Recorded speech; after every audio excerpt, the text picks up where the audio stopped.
아침에 나로 주의 인자한 말씀을 듣게 하소서. 내가 성도 여러분 안녕하세요. 토요일입니다. 코로나19 확진자 숫자가 좀 떨어지면 좋겠는데 지금 이 녹화를 하는 이 시간 들어보니까 확진자 숫자가 좀 더 높아졌다고 하네요. 이 숫자가 좀 줄어들어서 우리의 삶의 자리에 조금 더 긴장감이 풀려지면서 좀 편안한 날이 왔으면 좋겠는데 우리 함께 힘을 내시고 또 함께 기도할 수 있기를 바랍니다. 우리 말씀 한 곡 봅니다. 예레미야서 31장 12절하고 20절 말씀 제가 2절 말씀 봉독해 드립니다. 그들이 와서 시온의 높은 곳에서 찬송하며 여호와의 복 곧 곡식과 새 포도주와 기름과 어린 양의 때와 소의 때를 얻고 크게 기뻐하리라. 그 심령은 물된 동산 같겠고 다시는 근심이 없으리로다 할지로다. 20절 말씀입니다. 에브라임은 나의 사랑하는 아들 기뻐하는 자식이 아니냐. 내가 그를 책망하여 말할 때마다 깊이 생각하노라. 그러므로 그를 위하여 내 창자가 들끓으니 내가 반드시 그를 불쌍히 여기리라. 여호와의 말씀이니라. 아멘. 중국 진나라의 장수였던 그 환원이 총나라를 치기 위해서 군대를 이끌고 이제 양자강을 따라 올라갑니다. 그런데 그 군사들이 그 삼엽 부근을 지날 때 잠시 그 배에서 내려서 머물게 되는데 배에 다시 올라갈 때 그곳에 머물던 병사 하나가 어린 원숭이 한 마리를 잡아서 배에 올랐다고 그래요.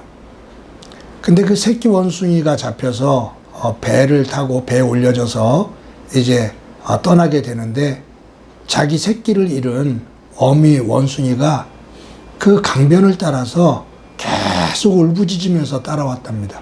한 100리길 이상을. 그러다가 이제 이 배가 어느 협소한 강어귀 쪽으로 이렇게 지나가다가 강어귀가 이렇게 닿자 이 어미 배가 펄쩍 뛰어서 이제 배로 뛰어오른 겁니다. 그런데 이 배에 뛰어오른 어미가 곧 죽게 돼요. 그래서 병사들이 이상해서 그 배를 갈라봤습니다. 근데 배를 갈라보니까 창자가 다 토막이 나 있는 거예요. 그게 뭐냐면 자기 새끼가 잡혀갈 때 막 애간장이 끓은 거죠. 너무 안타까워서 울부짖다가 그 속담이 창자가 그렇게 녹아내리는 그런 모습이 되었다는 거예요. 그래서 그 환원 장수가 새끼 원숭이를 잡아온 병사에게 엄한 벌을 내렸다라는 그러한 이야기가 있습니다. 거기서 나온 단어 하나가 단장이라는 단어입니다. 끊을 단 창자 장자입니다. 창자가 다 끊어지더라. 그러니까 사람이 애끓으면서 그 고통스러운 삶의 자리 속에서 있을 때 창자가 끊어지는 아픔을 느낀다. 우리 애간장이라고 하잖아요. 애간장이 녹는다. 애간장이 끓는다. 그래서 이 애간장이라는 단어를 찾아보면 이 애라는 단어는 우리 옛말에 창자라는 뜻이래요. 그럼 이 간장, 우리 이 안에 있잖아요. 장이 있잖아요. 간과 장이. 그러니까 창자, 이 두 가지를 반복해서 씀으로써 이 강조하는 거죠. 애간장이 끓는다. 그만큼 속이 타들어간다. 초조하다. 이것을 이제 강조하는 그러한 의미입니다. 오늘 본문을 읽으면서 20절에 하나님께서 이렇게 말씀하셔요. 에브라임은 나의 사랑하는 아들, 기뻐하는 자식이 아니냐? 내가 그를 책망하여 말할 때마다 깊이 생각하노라. 그러니까 이 에브라임은 이스라엘을 의미하거든요. 이스라엘은 내 자식이 아니냐. 내가 내 자식을 책망하려고 마음을 먹을 때는 내가 깊이 생각한다. 여러 번 생각한다. 그냥 순간적으로 화가 나서 하는 게 아니라 내가 깊이 생각한다. 곱씹으면서 많이 생각한다. 그러므로 그를 위하여 내 창자가 들끓으니 내가 내 자식을, 내 사랑하는 자식을 내가 한번 책망하려면 많이 생각하는데 얼마나 속이 상하냐면 내 창자가 들끓는다.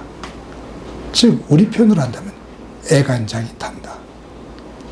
애간장이 녹는다. 내 창자가 끊어지는 듯한 아픔을 느낀다. 그 말이에요. 우리 아까 12절 말씀을 읽었죠. 하나님께서 예레미야를 통해서 너희들이 바벨론에 포로 잡혀갔을 때 내가 너희들을 분명히 데리고 온다. 다시 데리고 와서 너희들에게 내가 참된 복된 길을 열어줄 거다. 소떼와 양떼 크게 너희들이 얻고 기뻐할 거다.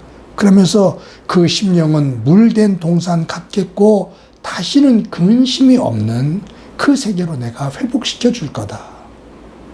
하나님께서 약속하셔요. 그러면서 하시는 말씀이에요. 얘들아, 내가 너희들을 바벨론을 들어서 너희들을 책망하고 내가 너희들을 바벨론으로 포로 잡혀가도록 내버려 둘 때 내가 이것을 쉽게 결정했겠냐? 아니, 깊이 생각했어. 내 애간장이 녹는 듯, 애간장이 타듯이 내 창자가 끊어지는 아픔을 느끼며 내가 어쩔 수 없이 이 방법을 택하게 된 거야. 왜냐하면 이렇게 하지 않으면 너희들이 다시 나에게로 회복되어 내 백성답게 서지 않기 때문이야. 이 결정 내리기까지 내 창자가 끊어지는 아픔이 있었어. 라는 얘기예요. 사랑하는 성도 여러분, 오늘 이 본문에서 내 창자가 들끓으니 라는 이 표현 속에서 하나님의 사랑을 느낍니다. 여러분, 우리 자녀들을 키울 때 여러분들은 어땠는지 모르지만 저는 매를 많이 댔거든요. 우리 큰아이에게. 그런데 사실은 매를 한번 대고 나면 속이 그렇게 불편해요. 지금도 그때 매댄 것을 생각을 하면 지금도 기분이 안 좋아요. 아, 내가 왜 그랬을까? 사실 그때 저는 하나님은 깊은 사랑을 가지고 깊이 생각하고 애간장이 끊어지는 듯한, 창자가 끊어지는 듯한 그러한 마음을 가지고 심사숙고하면서 매를 되셨는데 저는 어찌 보면 제 감정에 치우쳐서 됐을 때가 참 많았습니다. 그래서 제가 못된 거예요. 제가 잘못된 것이었고. 그래서 아이에게 나중에 제가 그것을 깨닫고 미안하다고 아이에게 사과를 하고 지금 이제 이렇게 아이와 같이 예쁘게 살아갑니다만,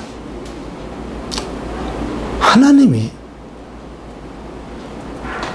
우리가 아이를 한번 매를 대놓고도 마음이 불편한데 하나님이 이스라엘 백성들을 바벨론이라는 채찍을 통해서 멸망당하게 하고 포로로 잡혀가 70년 동안 포로 생활하게 하는 것, 그것은 회복을 위함이다. 다시 서게 하기 위함이다. 더 좋은 관계를 만들기 위함이다. 그런데 이것을 결단하기까지 내가 너무너무 힘들었다.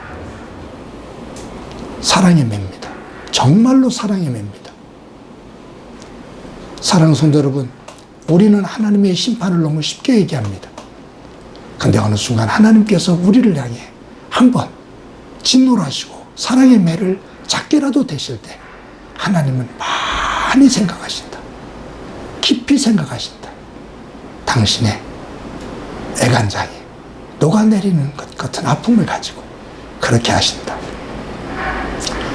하나님께서 사랑의 매를 드는 일이 없도록, 하나님께서 애간장이 끓는 듯한 그런 아픔을 느끼지 않도록 오늘도 조금이라도 하나님의 기쁨, 하나님의 위로가 되어지는 삶의 자리로 걸어나가는 저와 여러분이 되기를 간절히 소망합니다.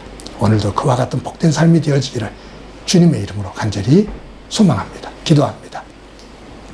하나님, 오늘도 하루를 살아갈 때 우리의 말과 행동 속에서 하나님의 애간장이 끓는 그러한 자리가 되지 않게 저희들이 삶을 온전하게 세워갈 수 있게 하옵소서. 도리어 우리의 삶을 통해 하나님의 기쁨이 되어지고 주님께 도리어 위로가 되어지는 소중한 삶이 되게 하옵소서. 오늘도 그리 살기를 소망하며 예수님의 이름으로 기도드립니다.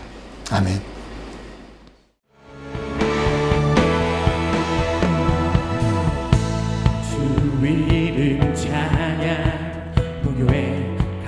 부르는 부유한 땅에 살 때에 주님 찬양해 주 이름 찬양 주 이름 찬양 거칠은 광야와 같은 인생을 걸어갈 때도 주님 찬양해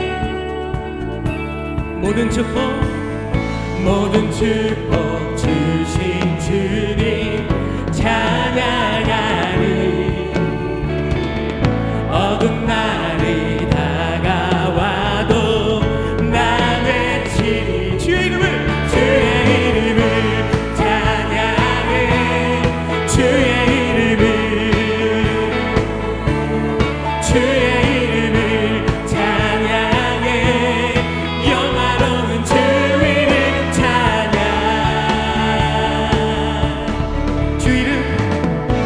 주 이름 찬양 세상이 나를 비추고 만물이 새롭게 될 때 주님 찬양해 우리 믿음으로 선포하십니다 주 이름